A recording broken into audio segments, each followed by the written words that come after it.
Hey everyone, welcome back. Today we're going to do a deep dive into, well, how to talk about your hobbies for the IELTS speaking test. You want to get that Band 9 score right.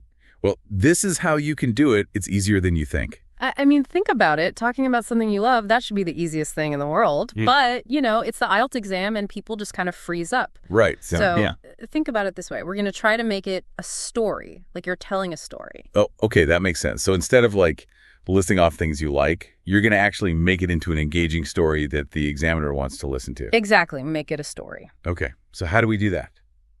Well, the first thing we got to do is ditch those boring, basic phrases like, I like.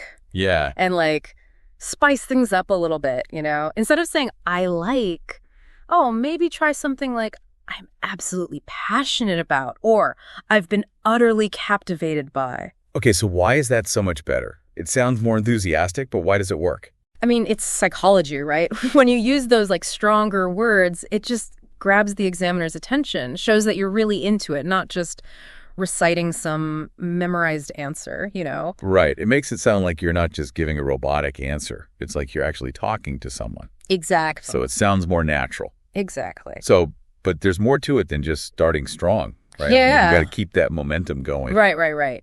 So think about your favorite stories. What makes them so good? They've got all that colorful language, vivid descriptions. Yeah. Maybe even a little bit of humor thrown in, Sure. And that's what we're going to try to do with these IELTS answers as well. Okay, I like that. So the source we're looking at mentions idioms. Oh, yeah. Idioms are great. Yeah, and I love using idioms because it makes you sound so much more like a native speaker. So tell me about them. Why are they so important? Yeah, they're those secret shortcuts to sounding really fluent, really natural. Okay. For example, you say, lose track of time. We've all been there, right?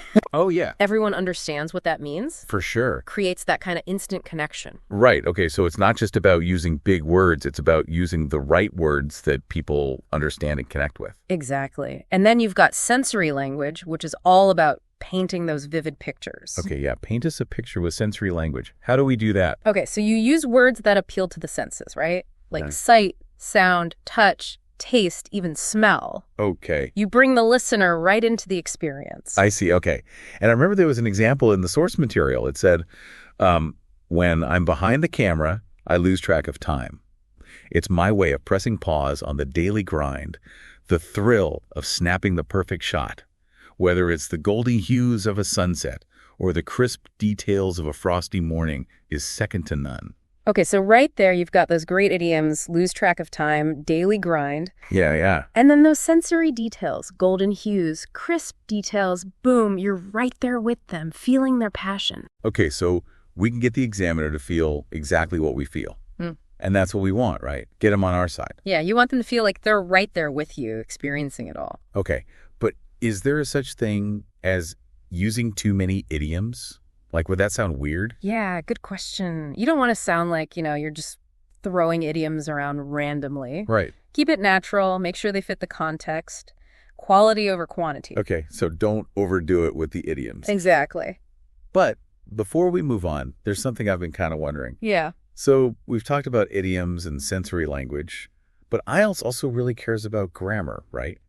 So how do we make sure our grammar is perfect while still using all this cool, colorful language? So that's where that idea of register comes in. How we talk to our friends versus how we might, present at a conference or something. Yeah, totally different. Right. It's all about knowing when to use what kind of language. And, the IELTS speaking test, it's designed to test you on all kinds of situations, including those more formal ones. So, yeah, we want to be impressive with our vocabulary, but we also got to make sure our grammar is on point, polished, appropriate for that setting. Okay, I see. So we can use all these fun words, but still sound, like we're not trying too hard. Exactly. Yeah. Yeah. Okay, so I'm totally getting this. But, here's the thing. We've been talking about making things sound engaging and fun and colorful. Right. But how does that actually translate into a higher score? Does the examiner actually care about all this stuff? Oh, they absolutely do. Remember those scoring criteria? They're looking at your fluency, your vocabulary range, grammar, pronunciation. And using idioms, sensory language, all that good stuff, it can actually boost your score in all those areas. Oh, okay. So really, it hits all the points they're looking for. Exactly. So using these little language tricks, it's not just about sounding good. It actually directly impacts our score. Oh, okay. That makes sense. So it's not just about showing we know English. Yeah. We got to show that we can really use it. Exactly. Like you own it. Yeah. And that's where storytelling comes in, Right, right? absolutely. Think about the best speakers you've ever heard. They don't just list off facts. They tell stories that suck you in. Right. And that's what we want to do, right? We want to make our examiner really want to listen to what we're saying. Yeah, exactly. You want them to be on the edge of their seat. Okay, so, and I love that the source material talks about that, the power of storytelling. It's not just about listing off your hobbies. It's about weaving them into this really cool narrative. Exactly, yeah. You're taking them on a journey. Okay, so we're going to dive deeper into that in our next segment. Yeah. We're going to talk about how to actually use storytelling techniques to really ace the IELTS speaking test. Yeah, we'll break it down step by step. Awesome. So stay tuned for part 2 of our deep dive. We'll be right back. All right, so we've talked about those strong openings, grabbing the examiner's attention right from the start. And we've talked about using colorful language to make those answers really pop. But now, how do we, add some depth? You know what I mean? Make them really stand out. Yeah, when I think about stories, like really good stories, it's those little details that bring them to life, right? It's like the way a room smells or a character's little weird habits. So do we need those kinds of details in the IELTS exam too? Oh, absolutely. You got to remember, they're looking for a complete picture, right? They want to see you as a communicator, not just someone who can memorize a few fancy phrases. Okay, so how do we do that? Just add more words. Not exactly. It's more about using the right words, words that show a deeper understanding of what you're talking about. And one way to do that is through what we call technical vocabulary. Ooh, technical vocabulary. That sounds a little bit intimidating, I know, right? But think about it. When you're really passionate about something, you naturally pick up all this specialized language. That's true, yeah. And using those words shows the examiner that you're not just a casual hobbyist, you're a true enthusiast. Right, like you really know your stuff. Exactly. So, for example, if you're into photography, you might mention adjusting the aperture or, experimenting with composition. That's so much cooler than just saying taking pictures. Right. Way cooler. And it doesn't have to be dry and boring either. Remember, we're still telling a story. The source even mentions using fun verbs like tinker and dabble. Instead of saying, I adjust the shutter speed, you could say, I tinker with the shutter speed. It just sounds more you. I love that. Okay, but what if my hobby isn't super technical? I love knitting. I don't know if there's a lot of fancy knitting jargon I can use. That's a great point, and you don't have to force it, right? Even with something like knitting, you can still use really descriptive language. You could talk about the different types of yarn you use, the intricate patterns, or even, the feeling of the needles clicking in your hands. Oh, okay. Yeah, that paints a really vivid picture. I can see that. But there's one thing I'm still kind of wondering about. What's that? So we've got these strong openings, the sensory details, the technical vocabulary. How do we bring it all together?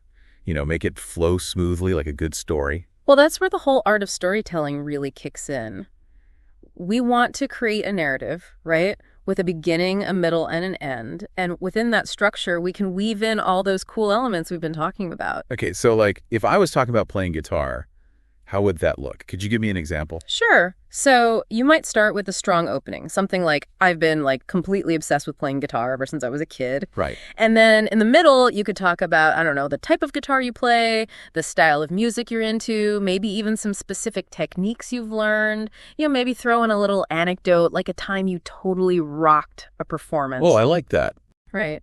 And then to finish it off, you could say something that really ties it all together, like, playing guitar isn't just a hobby for me. It's a way of life. Whoa, that's deep. It's you're not just describing your hobby, you're showing who you are as a person. Exactly. But okay, how long should these answers be? Is there a magic number of words or sentences? That's a tricky one. There's no set rule, right? It depends on the question and how much you have to say.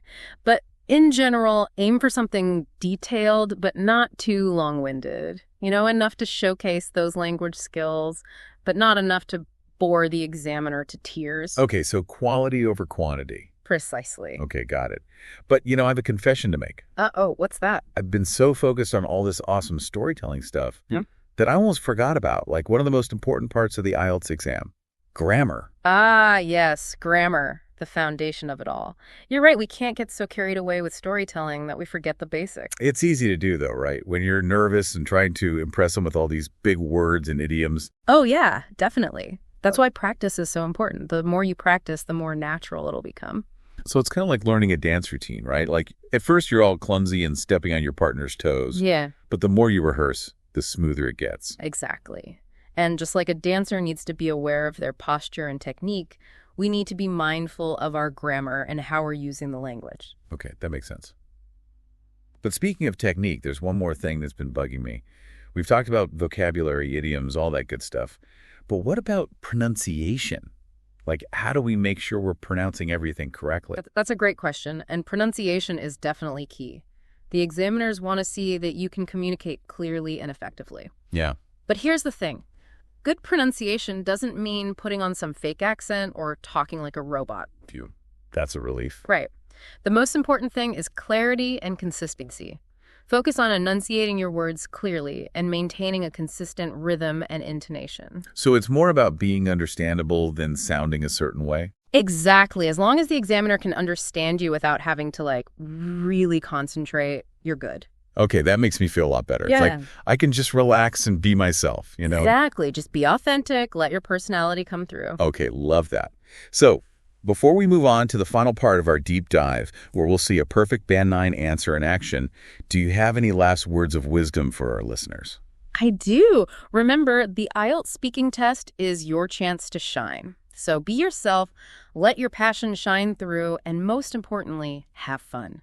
The more you enjoy it, the more confident and engaging you'll sound. That's so true. It's easy to forget that, to have fun with it. Exactly. So go out there, embrace the challenge, and show them what you're made of. I love it. I'm feeling so pumped up right now. I'm ready to see that perfect Band 9 answer. I knew you would be. Let's do it.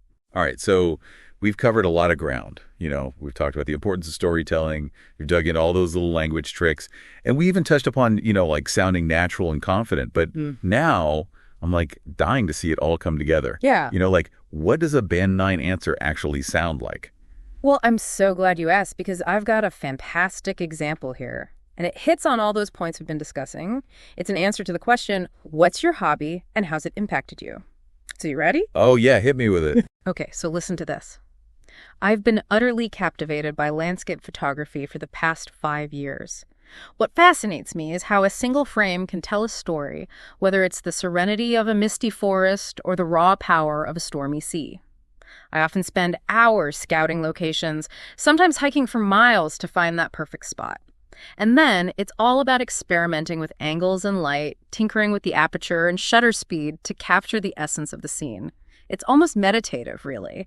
And while it can be frustrating when the lighting's not cooperating or I miss a shot, the feeling of finally nailing that perfect image is incomparable.